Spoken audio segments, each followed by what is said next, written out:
I don't really remember getting into photography. I think I just remember always being into photography from like a really young age, always having a camera around my neck. My dad gave me my first camera when I was maybe 10, 11. It was an Olympus OM10 that I used to have on a piece of baler's twine around my neck and just take it everywhere with me. And yeah, I suppose it's just always hooked. My name is Brendan Barry. I'm a photographer, an educator, and I've always enjoyed building things.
I was lucky enough to be given the use of a studio space at my friend's old mill.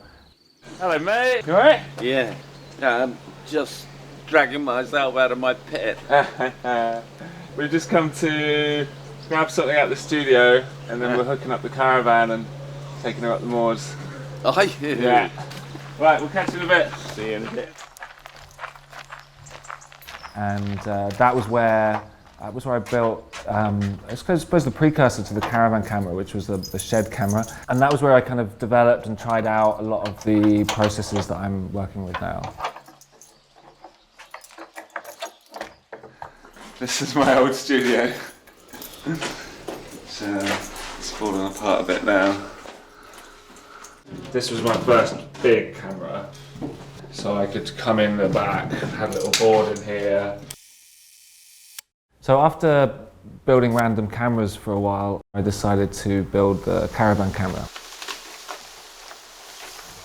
It started with me just trawling through eBay looking for an old caravan. I found one for £150 just down the road from here. So ripped out the insides, painted it black, covered all the windows, cut a hole in the back of it, put a lens in, built a table for the chemical trays, and it was good to go.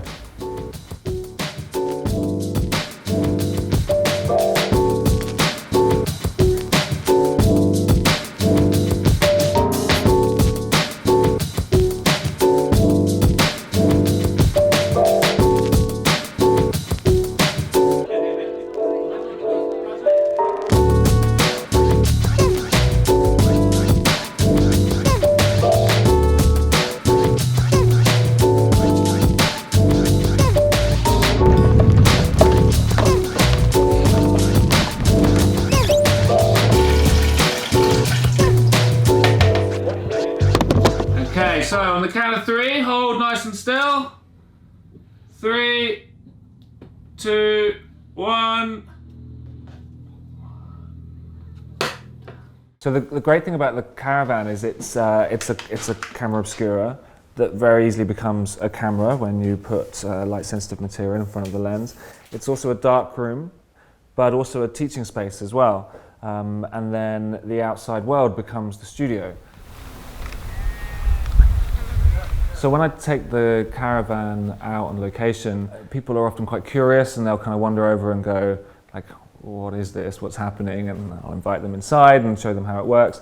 But sometimes you'll kind of spot someone or a group of people that either maybe look kind of interesting and I want to make their photograph, or you can see them looking and maybe they're a little bit shy and they won't approach. So I quite often kind of go over to people and just sort of say, oh, you see that big caravan over there that looks like a camera? Well, it is a camera. Do you want to come and have a look? Yeah. So, come on in. Thank you. The reaction when people come inside, that's one of the things that's most rewarding for me and most exciting. When you bring people inside and you close the door, and I'll leave the lens cap down often, and you're in this black space, and then I'll open up the lens and the light pours through, so I get them to step back and bring up the screen, and the image from outside is projected in, and it's that reaction. Oi, that's sick. Isn't it cool? So cool. If you could bottle that, I think that's something really special, and it never gets boring. Even for me, looking at every single time I pull out that screen and outside is projected in, like, I never get bored. And the most exciting thing is seeing other people experience that.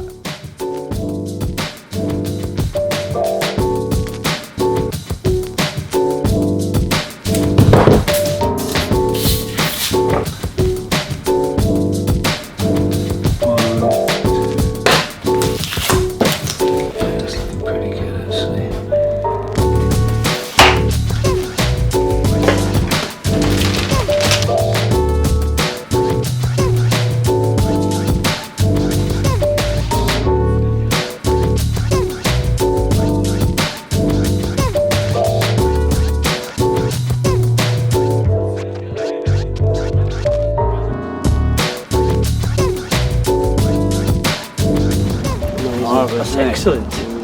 Oh well, we didn't expect this today.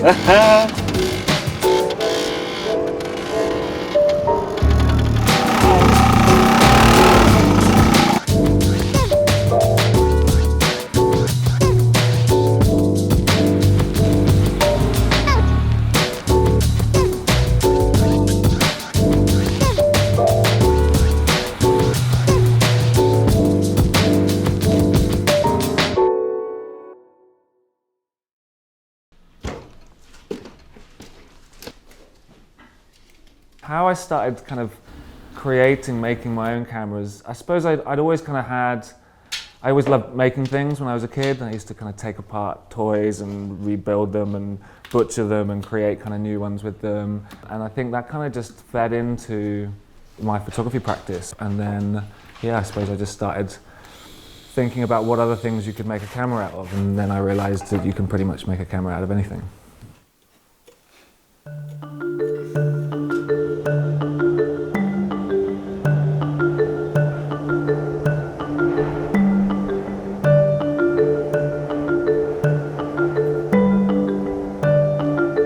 Today we turned up at this abandoned old airport watchtower, and we have turned a few of the rooms here into camera obscuras, which effectively is a big dark space with a lens in it which lets light in and turns it into a camera.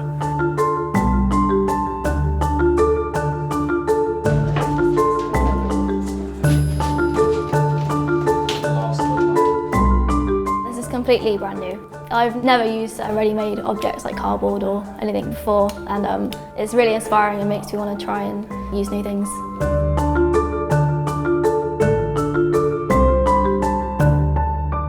Lift, 1, 2, close.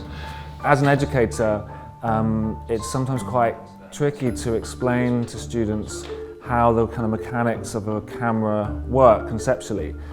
You're trying to talk about aperture and shutter speed, and for someone that's never had any understanding of that before, it's quite a lot to wrap your head around. Bringing people inside the camera is a really good teaching space and a place to kind of explain to people the mechanics of photography in a clearer way.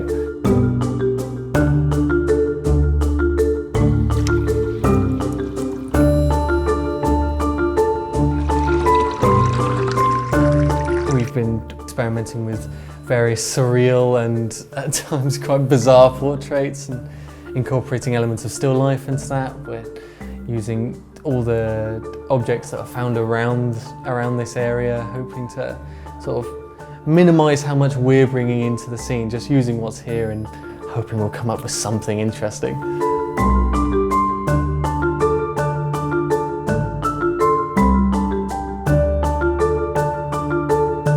Every place brings its own ideas and brings its own like inspiration to things to learn from and things to take from what's around us.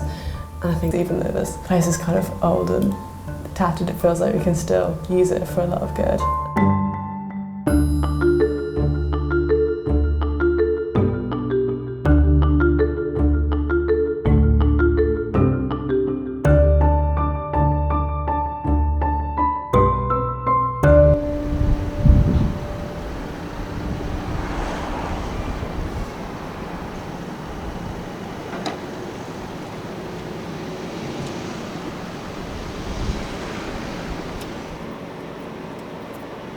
Okay, and then just go down a bit.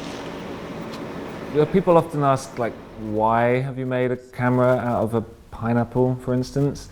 I suppose the short answer is because you can, but actually what it kind of opens up and allows is the possibilities of what a camera is and how one could be made. There's an element of humor to it, obviously. The reaction that I had from people of the cameras that I was making was a lot more kind of engaged and excited. People kind of responded in a very different way. And what's kind of nice about that as well is that, you know, when people are like, oh my God, this is amazing, and you're like, yeah, well, you can do this at home in your bedroom, you know, black out, pull the curtains shut, put some gaffer tape around the edges, and you're wearing glasses, pop out that lens, cut a little hole in your curtains, make sure your mum or dad doesn't mind, and then hold up a piece of card or something behind it, and you've created your own camera obscura, you know? And sometimes it's good to just have a bit of fun with it, I suppose, and not take it all too seriously and, you know, make a camera out of a watermelon and see what happens.